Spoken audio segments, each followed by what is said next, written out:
കൃഷ്ണ ഗുരുവായൂരപ്പ. എൻ്റെ പുതിയ ചാനലാണ്. ചാനലിൻ്റെ പേര് കണ്ണൻ്റെ സ്വന്തം രാധ. രാധ കൃഷ്ണ എന്നുണ്ട്. രാധേൻ്റെ കൂടെ കൃഷ്ണ എന്ന പേരും ചേർക്കണം എന്ന് ഒരു വിശ്വാസം ഉണ്ടെന്ന് പറഞ്ഞപ്പോൾ ഞാൻ രാധാകൃഷ്ണ എന്നാക്കിയതാണ്. ഞാനിതിലൂടെ സ്റ്റോറീസാണ് പറയുന്നത്. സ്റ്റോറീസ് എല്ലാവരും കേൾക്കുന്ന സ്റ്റോറീസ് തന്നെയാണ്. പക്ഷേ ആ സ്റ്റോറീസിലെ മെസ്സേജസ് അത് ഞാൻ കാര്യമായിട്ട് എടുത്ത് പറയുന്നത് മെസ്സേജസ് ആണ്. കാരണം ആ മെസ്സേജസ് നമ്മൾക്ക് ചിലപ്പോൾ നമ്മളെ ജീവിതത്തിലേക്ക് ഉപകാരപ്പെട്ടെന്ന് വരും. അതേപോലെ തന്നെ വീട്ടിലെ കുട്ടികൾക്ക് പറഞ്ഞു കൊടുത്താലും അതും ഒക്കെ നല്ല നല്ല കാര്യമായിട്ടാണ് എനിക്ക് തോന്നിയത്. നമ്മളൊരു സ്റ്റോറി പറഞ്ഞു കൊടുത്ത് കുട്ടികൾക്ക് അതിൻ്റെ സന്ദേശം പറഞ്ഞു കൊടുത്ത് അങ്ങനെ ഇതാക്കി കുട്ടികളിൽ തന്നെ ഒരു ഭക്തി, എല്ലാ കാര്യങ്ങളും ഭക്തി എല്ലാ കുട്ടികളിലും ഇല്ല എന്നല്ല പറയുന്നത്. പക്ഷെ ഇന്നത്തെ കുട്ടികളെ പോക്കും അങ്ങനെ അവരെ ജീവിത രീതി കാണുമ്പോഴുള്ള അവസ്ഥ കണ്ടിട്ട് ഞാൻ പറഞ്ഞതാണ്.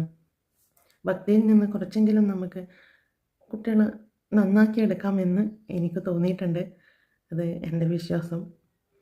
അപ്പം നമുക്ക് ഇന്ന് 6ാമത്തെ വീഡിയോ ആണ് എൻ്റെ പുതിയ ചാനലിൽ ഞാൻ ചെയ്യുന്നത്. അപ്പം ആദ്യത്തെ വീഡിയോ മുത്തപ്പനെ കുറിച്ചായിരുന്നു. മുത്തപ്പൻ അന്നദാതാവായിരുന്നു എന്ന് പറഞ്ഞിട്ടുള്ള ഒരു സ്റ്റോറി. രണ്ടാമത്തത് കണ്ണൻ കാണിച്ചു കൊടുക്കുന്ന ഒരു സ്റ്റോറിയാണ്. അതായത് ആർഭാടങ്ങളോ വീടോ ഒന്നുമല്ല നമുക്ക് വേണ്ടത്, നമ്മളെ സ്നേഹിക്കാനും മനസ്സിലാക്കാനും ഉള്ളൊരു വ്യക്തിയാണ് നമ്മൾക്ക് വേണ്ടത് എന്നുള്ളൊരു സ്റ്റോറിയാണ് കണ്ണൻ്റെ ഒരു കഥയിൽ പറഞ്ഞത്. പിന്നെ ഒരു സ്റ്റോറി ദേവിയുടെ ആയിരുന്നു.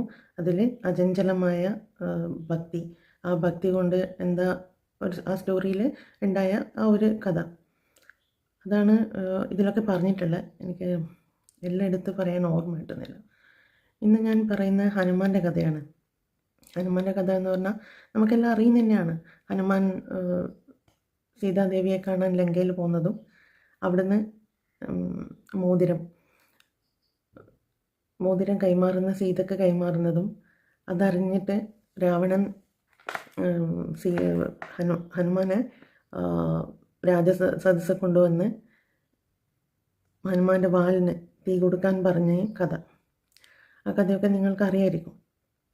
തീ കൊടുത്തു, വാലിന് തീ കൊടുത്തു, ലങ്ക മുഴുവൻ കത്തി. ലങ്കയ്ക്ക് പുറമെ അതിന് ചുറ്റിലുള്ള വീടുകൾ കത്തി, എല്ലാം കത്തി. പക്ഷേ അശോകവനി മാത്രം കത്തിയില്ല. അവിടെ അമ്മക്ക് തുല്യമായ സീതാദേവി അവിടെ ഇരിക്കുന്നത് കൊണ്ട് അതൊന്നും ചെയ്തില്ല ഹനുമാൻ.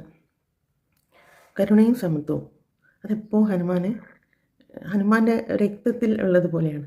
കരുണ, സമത്വം, ഇത് രണ്ടും ഹനുമാൻ എപ്പോഴും